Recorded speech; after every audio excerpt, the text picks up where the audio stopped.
Hello students, how are you? Welcome to my class. Myself Neetu Sharma and today we are going to study about our new chapter, that is chapter number 17, Stars and Solar System.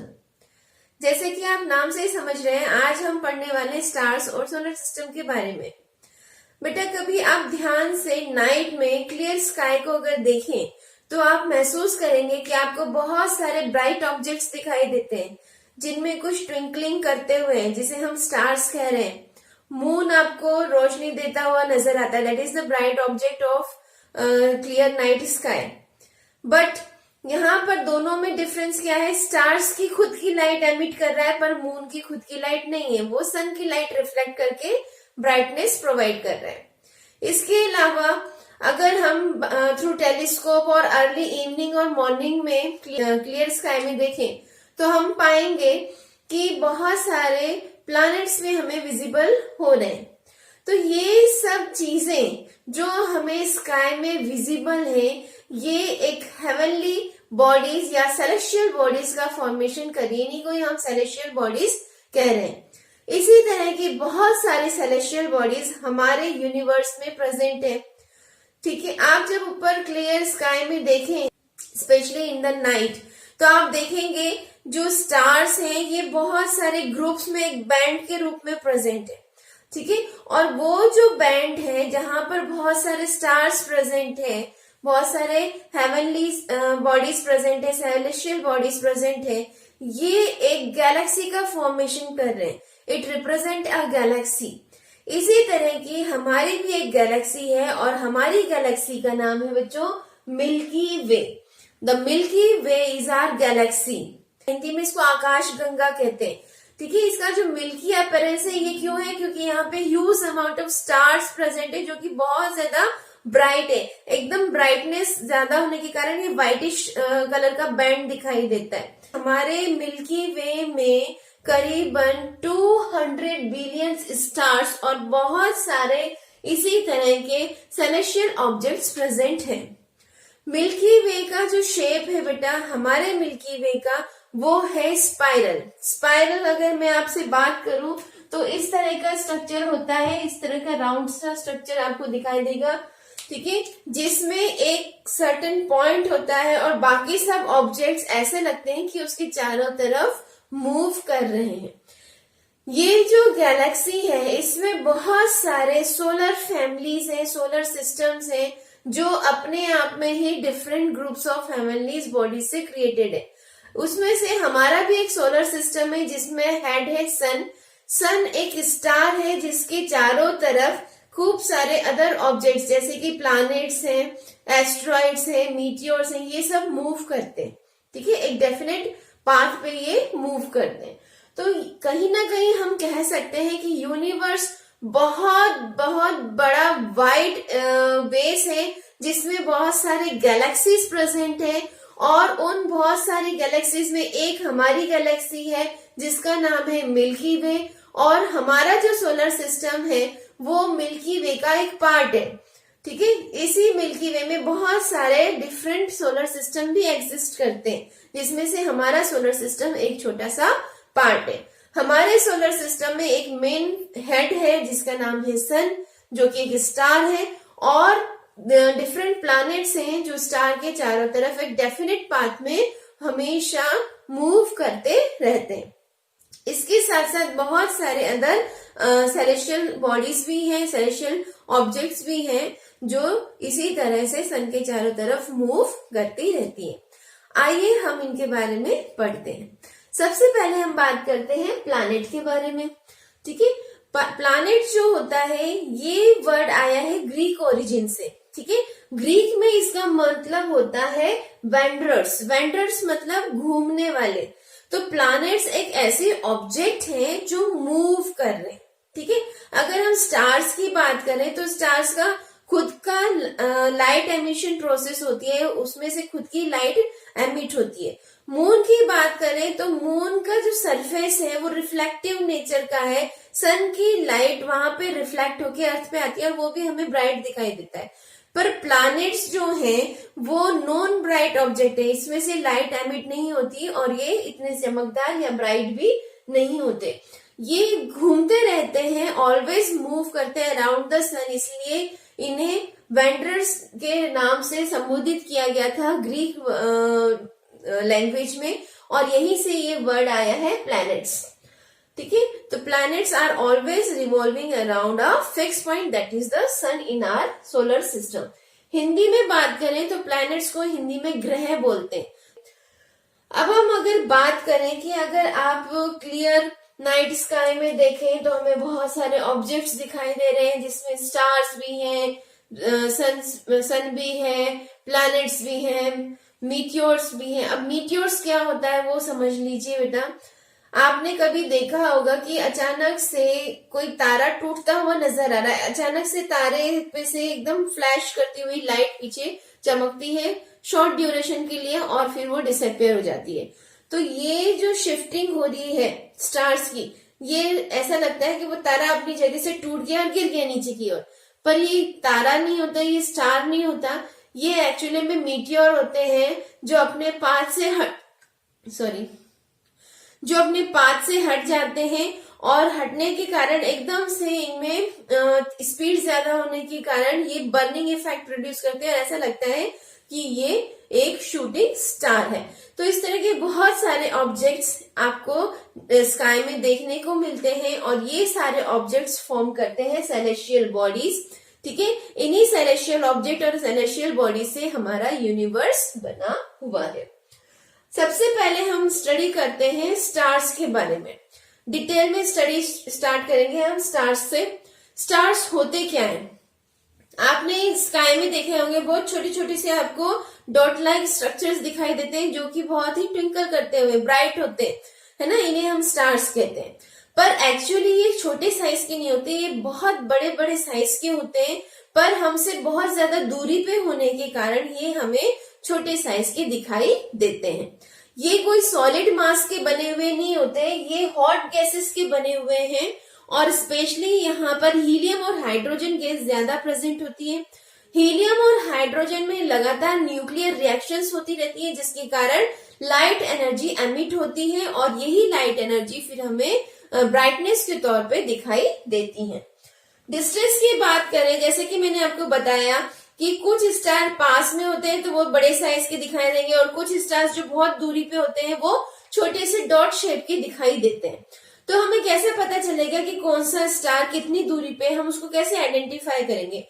तो distance को major करने के लिए, specially stars की distance को major करने के लिए हम एक यूनिट यूज करते हैं, और उस यूनिट का नाम है बेटा लाइट ईयर। उस यूनिट को क्या कहते हैं? Light year.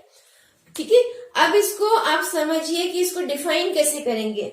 एक वर्ड है लाइट और एक वर्ड है ईयर, तो इन्हीं दोनों वर्ड को यूज करके हमें इसकी डेफिनेशन बनानी है। 1 लाइट ईयर क्या होता है? 1 लाइट ईयर ऐसा डिस्टेंस है जो कि लाइट के द्वारा ट्रेवल किया जा रहा है 1 ईयर में। ठीक है, distance travelled by light in 1 year is termed as 1 light year. अब यहाँ देखिए, distance travelled by light in 1 year is termed as 1 light year. ठीक है, इसकी जो अप्रोक्स वैल्यू होती है वो है 9.46 इंटू 10⁻12 किलोमीटर्स। एक लाइट ईयर की वैल्यू कितनी है? 9.46 इंटू 10⁻12 किलोमीटर। तो ऐसे ही बहुत अलग अलग लाइट ईयर्स पे ये स्टार्स अर्थ से सिचुएटेड है।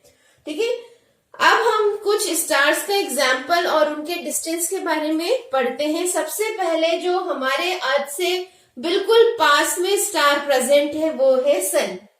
It is the nearest star. ये आपको याद करना है, क्वेश्चन पूछा जाता है कि अर्थ के करीब, सबसे करीब कौन सा स्टार है, नियरेस्ट कौन सा स्टार है? सन।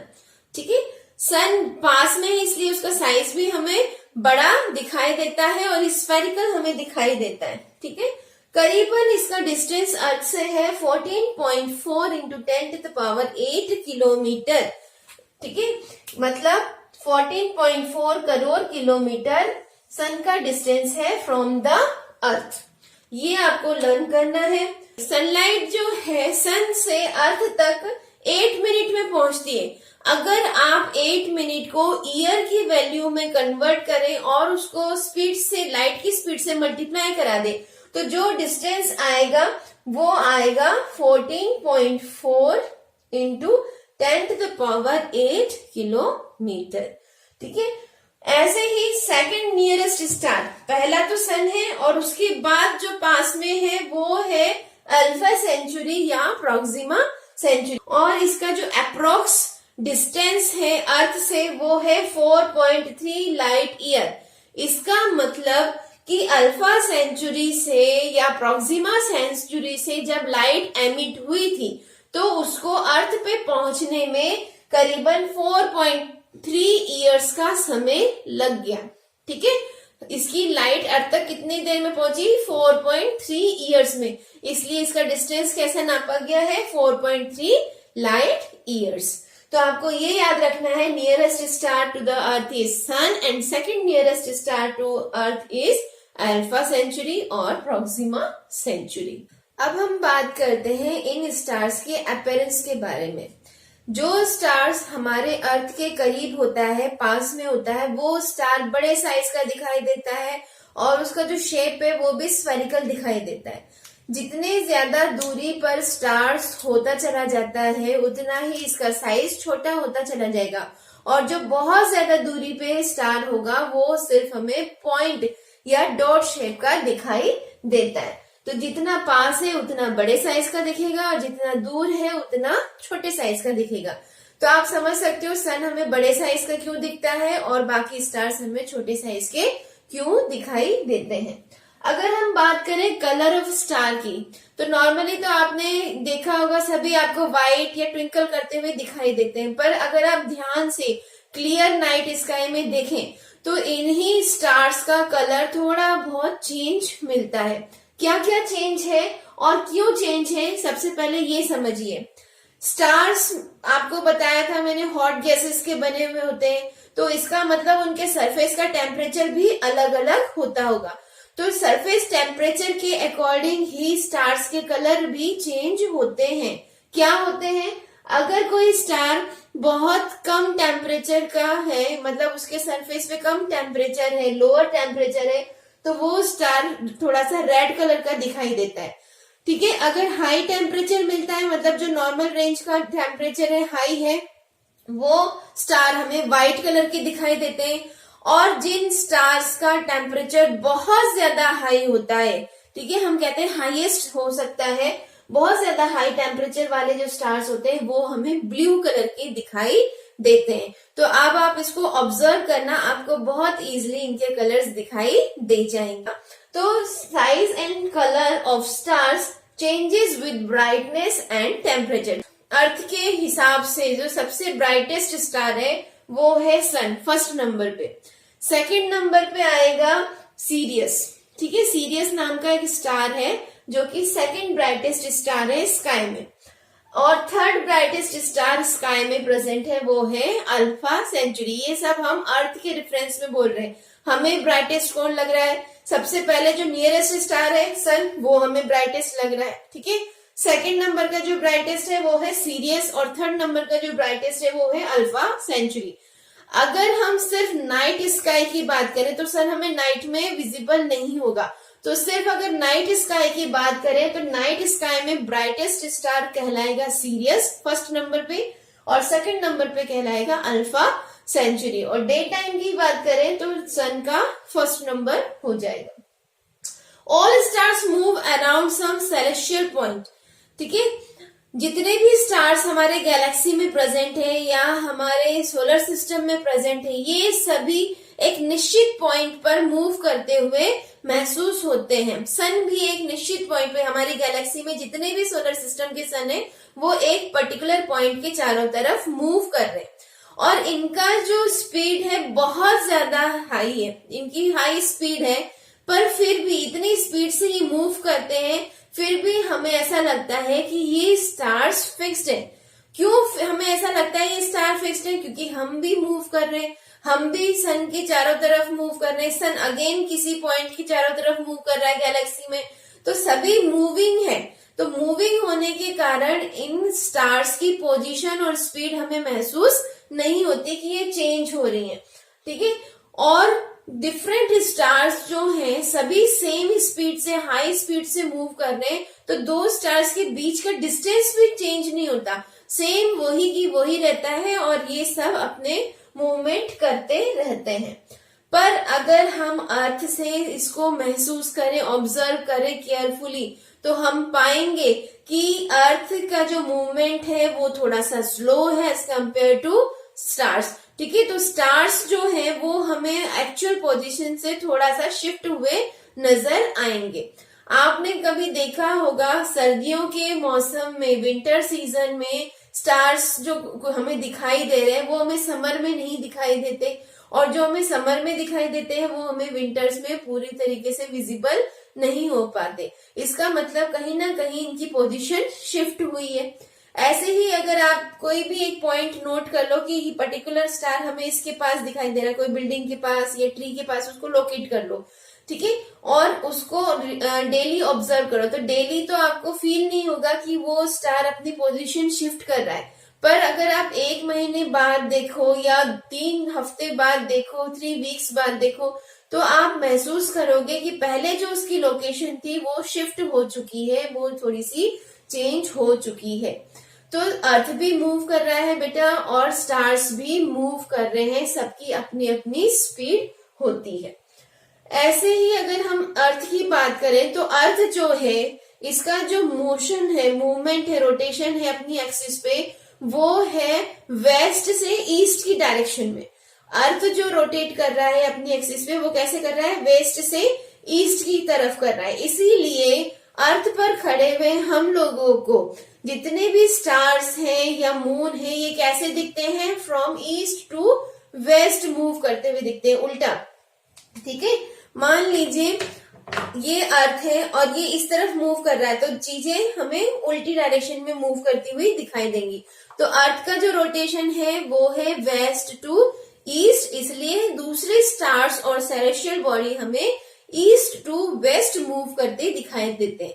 आपने सन को देखा होगा, ईस्ट से राइज होता है, वेस्ट में सेट होता है। ऐसे ही डिफरेंट स्टार्स भी होते हैं, वो ईस्ट से ही राइज होंगे और वेस्ट में सेट होते दिखाई देंगे। ये सब अर्थ के मोशन के कारण, अर्थ के मूवमेंट के कारण दिखाई दे रहा है। अर्थ का revolution around the sun and rotation on its axis, ये दोनों चीजें एक कॉज क्रिएट कर रही है। It is the cause of the same star rising 4 minute earlier after each day. आज मान लीजिए कोई एक स्टार का पॉइंट कर लो, उसके टाइम नोट करो, ठीक है, और कल फिर वापस से उसी स्टार के राइजिंग पॉइंट को नोट करोगे तो आप पाओगे कि वो स्टार अपने पहले वाले दिन से 4 मिनट पहले ही राइज हो गया है, और इसका मेन कारण है अर्थ का रिवॉल्यूशन अराउंड द सन और अर्थ का रोटेशन ऑन इट्स एक्सिस। तो ये क्वेश्चन भी बेटा पूछा जाता है, what is the main cause of rising same star 4 minute earlier then after each day. तो इसका मेन कॉज है अर्थ का रिवॉल्यूशन और रोटेशन। अब हम बात करते हैं, बहुत इंपॉर्टेंट स्टार हमारे पास आ गया है, that is the pole star, ठीक है। पोल स्टार को पोलर स्टार भी कहा जाता है और हिंदी में इसका नाम है ध्रुव तारा। आप सबने ध्रुव तारे की कहानी भी सुनी होगी और स्काई में इसको नोटिस भी किया होगा। कहते हैं ब्राइटेस्ट स्टार है, पास में हमें बहुत अच्छे से दिखाई दे जाता है ना। ये एक्चुअली हमें नॉर्थ साइड में, नॉर्दर्न हेमिस्फीयर में ही दिखाई देगा, क्योंकि ये अर्थ के नॉर्दर्न हेमिस्फीयर में, नॉर्थ पोल के जस्ट ऊपर प्रेजेंट है, लोकेटेड है, ठीक है। अब ये पोल के ऊपर है, तो जब अर्थ मूव करेगी, ठीक है, मान लीजिए ये अर्थ है, तो ये जब अपने एक्सिस में मूव करती है, तो ये नॉर्थ है और ये साउथ है और यहाँ पर ये स्टार प्रेजेंट है, तो ये वाली जो पोजीशन होगी ये एक्चुअली सेम रहेगी, इंटैक्ट रहेगी, ये हमें मूव करती हुई दिखाई नहीं देगी, क्योंकि सिर्फ अर्थ मूव कर रहा है और वो स्टार हमें ऐसा लगेगा कि वो फिक्स्ड है। तो इसीलिए कहा जाता है कि जो पोल स्टार है या पोलर स्टार है या ध्रुव तारा है, इसकी पोजीशन फिक्स्ड रहती है, ठीक है, क्योंकि वो एक पोलर एंगल पे है। तो इसी कारण ये ट्रेवलर्स के लिए गाइड का काम करता है। जो नाइट में ट्रैवलिंग करते हैं वो ध्रुव तारे को देखकर नॉर्थ डायरेक्शन को इजिली आइडेंटिफाई कर सकते हैं, और एक बार नॉर्थ डायरेक्शन मिल गई तो बाकी की डायरेक्शन भी बहुत इजिली आइडेंटिफाई हो जाएंगी। अगर हम इस तरह से हाथ को रखें और इसको ध्रुव तारे की ओर पॉइंट करें, यहाँ पर मान लीजिए इस पॉइंट पे जो ध्रुव तारा है, पोल स्टार है, यहाँ प्रेजेंट है, तो ये तो हो गई नॉर्थ डायरेक्शन, ये वाली हो गई बेटा वेस्ट डायरेक्शन, ये ईस्ट डायरेक्शन, और just opposite to north south direction. तो एक नॉर्थ डायरेक्शन पता करने के बाद हम बाकी डायरेक्शंस को भी इजीली आइडेंटिफाई कर सकते हैं। इसीलिए पोल स्टार को एक ट्रैवलर गाइड के रूप में भी जाना जाता है। पोल स्टार के बाद हमें पढ़ना है कॉन्स्टिलेशन के बारे में। कॉन्स्टिलेशंस किसे कहते हैं? तो ऐसे ग्रुप ऑफ स्टार्स जो स्काई में एक पर्टिकुलर डेफिनेट शेप बनाते हैं जिसे हम रिकॉग्नाइज कर पाए, पहचान पाए, तो ऐसे ग्रुप ऑफ स्टार्स को हम कॉन्स्टिलेशन कहते हैं। तो इसकी डेफिनेशन क्या होगी? The constellation is a group of stars that form some recognisable pattern और शेप इन द स्काई।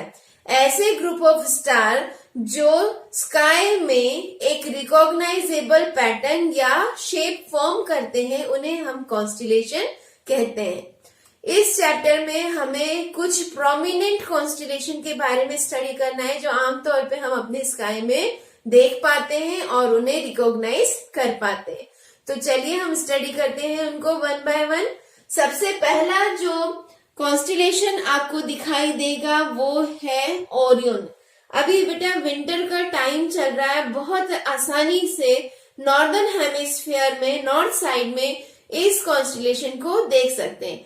इसको पहचानने के लिए, आइडेंटिफाई करने के लिए सबसे पहले आपको इनकी 3 बीच वाले स्टार्स को देखना होगा। आप अपने स्काई में देखिए, कोई भी 3 स्टार आपको जहां लाइन में दिख रहे हो तो उसके बाद आप साइड वाले स्टार्स को भी आइडेंटिफाई कर पाओगे, और इस शेप का जो कॉन्स्टिलेशन होता है इसको हम कहते हैं ओरियन। इसको आपको याद क्या क्या करना है इसके बारे में? एक तो ये हमेशा विंटर्स में ही दिखाई देगा, समर या स्प्रिंग सीजन में आपको दिखाई नहीं देगा। इसमें 7 स्टार्स होते हैं, ठीक है। इस ओरियन कॉन्स्टिलेशन में 7 स्टार्स होते हैं, जिनमें से 4 स्टार्स तो एक क्वाड्रिलेटरल के 4 कॉर्नर्स को रिप्रेजेंट करते हैं। ये स्ट्रक्चर एक क्वाड्रिलेटरल जैसा स्ट्रक्चर है जिसमें 4 कॉर्नर्स पे एक एक स्टार प्रेजेंट है। बाकी के जो 3 स्टार हैं ये मिडिल में एक लाइन में अरेंज्ड है, एक के बाद एक, तीनों एक लाइन में अरेंज्ड है। अब इसकी खासियत क्या है, खास बात क्या है? बेटा सबसे बड़ा स्टार जो है, जो साइज में सबसे बड़ा स्टार है, वो आसानी से इस कॉन्स्टिलेशन द्वारा हम आइडेंटिफाई और लोकेट कर सकते हैं। इसका नाम है बीटलजूस, ठीक है। Beetlejuice is the largest star in the solar system which is present at one corner of this Orion constellation। आप देखिए यहाँ पर इस पोजीशन पे आपको ये दिख जाएगा। अगर आप स्काई में देखेंगे तो वहां पे भी आपको इजीली विजुलाइज हो जाएगा। जस्ट इसके अपोजिट कॉर्नर पे एक और ब्राइट स्टार है जिसका नाम है रीगल। इसको भी आप आसानी से लोकेट कर सकते हो ओरियन के थ्रू। फिर जो बीच वाले 3 स्टार्स हैं जो एक लाइन में प्रेजेंट है, अगर उसी लाइन को हम आगे की ओर पॉइंट आउट करें तो हमें हमारा ब्राइटेस्ट स्टार जिसका नाम है सीरियस, वो हमें मिल जाएगा, उसे भी हम आसानी से देख पाएंगे। ये किसकी मदद से होगा? इन 3 स्टार्स की लोकेशन की वजह से। अगर हम इन 3 स्टार्स को एक लाइन में लोकेट कर दें और इसमें ही आगे की तरफ हम देखें तो ओरियन हमें सीरियस तक पहुंचा देगा। सीरियस ओरियन के पास ही प्रेजेंट होता है नियर टू दिस 3 स्टार्स। तो बहुत जल्दी आपको ये सीरियस स्टार भी दिख जाएगा, ठीक है। तो सबसे पहले आप ओरियन को लोकेट करें और बीटलजूस, रीगल और सीरियस को आइडेंटिफाई करिए और कमेंट बॉक्स में जरूर बताइए कि आपको ये दिखे या नहीं दिखे। फिर हम बात करते हैं सेकंड आपके कॉन्स्टिलेशन की, जिसका नाम है बिग डीपर। इसके बहुत सारे सब नेम्स भी हैं, जैसे बिग डीपर को उर्सा मेजर के नाम से भी जाना जाता है, और ग्रेट बियर के नाम से भी जाना जाता है। हिंदी में इसे सप्तऋषि कहते हैं। ये स्प्रिंग सीजन में विजुलाइज हो जाता है। इसको आपको याद रखना है, कौन से सीजन में दिखेगा, ये स्प्रिंग सीजन में दिखेगा। ये भी नॉर्दर्न हेमिस्फीयर में प्रेजेंट होता है। ठीक है, it is visualize in the spring season and present in the northern hemisphere.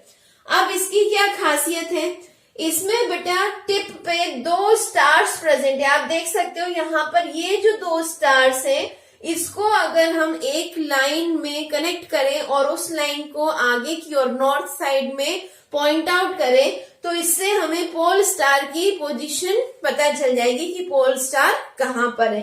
तो ये जो 2 स्टार्स हैं जो कि पोल स्टार को पॉइंट कर रहे हैं, इन दोनों को पॉइंटर्स कहते हैं। These are termed as pointers, क्योंकि ये पोल स्टार को पॉइंट करके उसकी लोकेशन बता रहे हैं। ऐसे ही सेम दूसरा कॉन्स्टिलेशन है, वो भी सप्तऋषि ही कहलाता है और इसमें भी 7 स्टार्स प्रेजेंट होते हैं, पर ये साइज में छोटा है, इसलिए इसका नाम है स्मॉल डिपर या उर्सा माइनर। माइनर मतलब छोटा, मेजर मतलब बड़ा। ये भी स्प्रिंग सीजन में नॉर्दर्न हेमिस्फीयर में ही दिखाई देता है। इसमें भी 7 स्टार्स हैं। अब इसकी क्या खासियत है, यहाँ पर जो इसकी टेल है, हैंडल है, आप देख सकते हो ये ऐसा लग रहा है कोई पेन आपने उठा रखा है ना, उसका जो हैंडल की टिप है उसकी टिप पर पोल स्टार प्रेजेंट होता है। इसकी तो लाइन पॉइंट आउट कर रही है पोल स्टार की तरफ, पर उर्सा माइनर की जो हैंडल की टिप है उस पर पोल स्टार प्रेजेंट होता है। तो pole star is a part of Ursa Minor. ठीक है, ये ध्यान रखना है आपको। Pole star is a part of Ursa Minor and Ursa Major just locate the position of pole star. तो ये आपको याद रखना है। लास्ट जो हमें कॉन्स्टिलेशन स्टडी करना है वो है कैसोपिया। इसका नाम है कैसोपिया। आप यहाँ देख सकते हो कैसोपिया का जो स्ट्रक्चर है ऐसा लगता है जैसे डिस्टॉर्टेड लेटर है, W या M। इधर से देखेंगे तो W दिखेगा, उस साइड से देखेंगे तो M दिखेगा, और ये प्रॉपर नहीं बना हुआ, डिस्टॉर्टेड मतलब बिगड़ा हुआ M या W है। ऐसे छोटा बच्चे नहीं बनाते W और M अलग अलग शेप का, तो उस टाइप का दिखाई देता है। अब इसकी खास बात क्या है, ये विंटर में दिखाई देता है बेटा। इसकी खास बात आपको याद क्या करनी है, ये विंटर सीजन में दिखाई देता है और इसमें 5 स्टार्स प्रेजेंट है। कितने स्टार्स प्रेजेंट है इसमें, 5 स्टार्स, 1 2 3 4 एंड 5। ठीक है, ये 5 स्टार्स इस तरह से अरेंज है कि ये W या M शेप का लेटर बना रहे हैं जो कि प्रॉपर नहीं है, बिगड़ा हुआ है, डिस्टॉर्टेड है। ठीक है, तो ये भी नॉर्दर्न हेमिस्फीयर में आपको आसानी से दिखाई दे जाएगा, नॉर्थ साइड में ये आसानी से दिखाई दे जाएगा। अब आपको ध्यान क्या रखना है, स्पेशली ओरियन और कैसोपिया विंटर सीजन में दिख रहे हैं, Ursa Major and Ursa Minor spring season में दिख रहे हैं। ठीक है, तो बेटा आप जब भी आपको क्लियर नाइट स्काई दिखे आप प्लीज इसको आइडेंटिफाई करो। विंटर सीजन चल रहा है तो कैसोपिया और ओरियन आपको आइडेंटिफाई हो जाएगा। कोशिश करें, इसको समझिए, इसको विजुलाइज कीजिए, बहुत इंटरेस्टिंग है। स्टार्स को जानेंगे, बहुत अच्छा लगेगा आपको। ठीक है, आज का लेक्चर आपको अच्छा लगा हो तो प्लीज लाइक एंड शेयर कीजिए, अपने फ्रेंड्स को भी बताइए, और जो नए हैं वो चैनल को सब्सक्राइब कीजिए।